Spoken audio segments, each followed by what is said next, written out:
Hola, soy Javier Marqués y hoy voy a hablaros sobre una cuestión que preocupa por igual a pequeños y medianos empresarios, y es cómo preparar la futura herencia de una empresa o negocio familiar.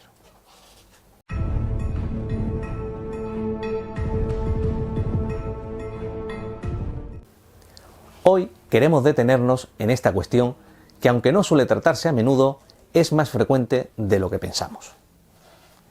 No estamos hablando de heredar multinacionales o grandes empresas, las cuales además suelen estar representadas en bolsa, con lo que no tendría sentido hablar aquí de ese tema de herencias de esas empresas.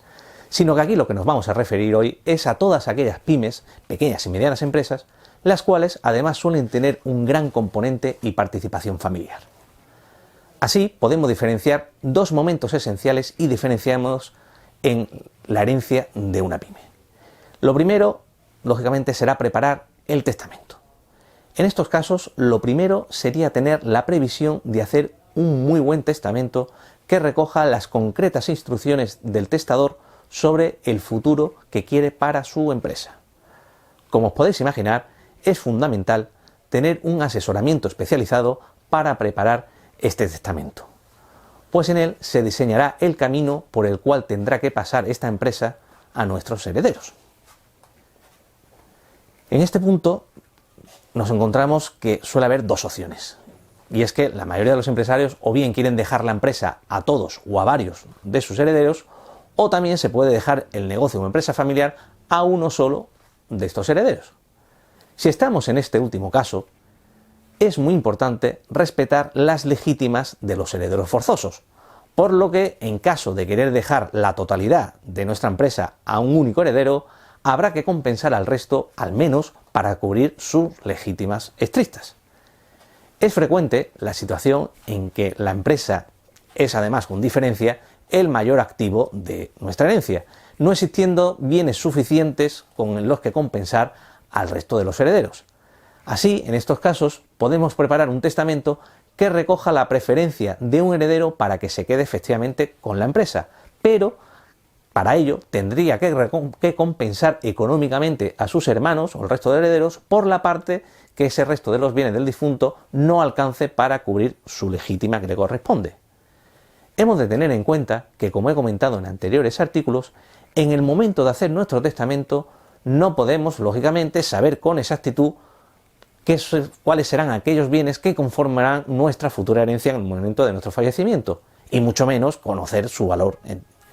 Ello nos impide tener una idea aproximada, de cuáles son nuestros principales bienes y cómo queremos repartirlos, con independencia, eso sí, del valor que tengan tras nuestro fallecimiento. Esto sería en cuanto al testamento. El segundo momento importante, como imaginaréis, sería el de la adjudicación de la herencia propiamente dicha. Cuando llegue este momento, como es lógico, habrá que estar a lo que hayamos dispuesto en el testamento. Así, si todo se ha hecho correctamente, uno o varios de los herederos tendrán que gestionar todo el trámite y todo el papeleo de la herencia para poder registrar finalmente la empresa a su nombre. El cuaderno particional será el documento encargado de recoger el inventario de bienes de la persona fallecida, así como el reparto y adjudicación de los mismos. Este documento particional debe hacerlo un abogado especializado para evitar que se cometan graves errores que además posteriormente suelen ser difíciles de solucionar. Una vez firmado ese cuaderno particional por todos los herederos ante el notario, habrá llegado el momento de enfrentarse a la liquidación del impuesto de sucesiones. De su correcta liquidación dependerá no solo el importe que tengan que pagar los herederos, sino que también nos jugamos la tranquilidad de poder centrarnos en nuestra empresa sin el miedo a que Hacienda nos venga a los 3 meses o a los 3 años a decirnos que la liquidación que hicimos en su día no era la correcta y por eso nos viene una complementaria. Hemos de tener en cuenta que si hacemos bien todos los trámites, el heredero o herederos que se adjudiquen esa empresa podrán además obtener una bonificación de entre el 95 y el 99% en el impuesto de sucesiones. A cambio, este o estos herederos no podrán deshacerse de la empresa heredada durante un plazo de entre 5 y 10 años. Hemos de tener además en cuenta que tanto las bonificaciones como el tiempo exigido de mantenimiento de la empresa siempre variarán en función de las distintas comunidades autónomas. De otro lado, hemos de saber que para aplicarse estas bonificaciones el heredero debe ser el cónyuge, descendiente o adoptado del fallecido, o en caso de que estos no existan, por ascendientes, adoptantes o colaterales hasta el tercer grado. Es cierto que en algunas comunidades autónomas esta lista se amplía. Así, por ejemplo, en Cataluña también pueden aprovecharse de estas bonificaciones aquellas personas que, aun sin tener un vínculo de parentesco con la persona fallecida, sí que les unía una vinculación laboral o de prestación de servicio en la empresa desde al menos 10 años, o bien que realizaba tareas de responsabilidad o gestión en la dirección de la empresa desde al menos los últimos 5 años.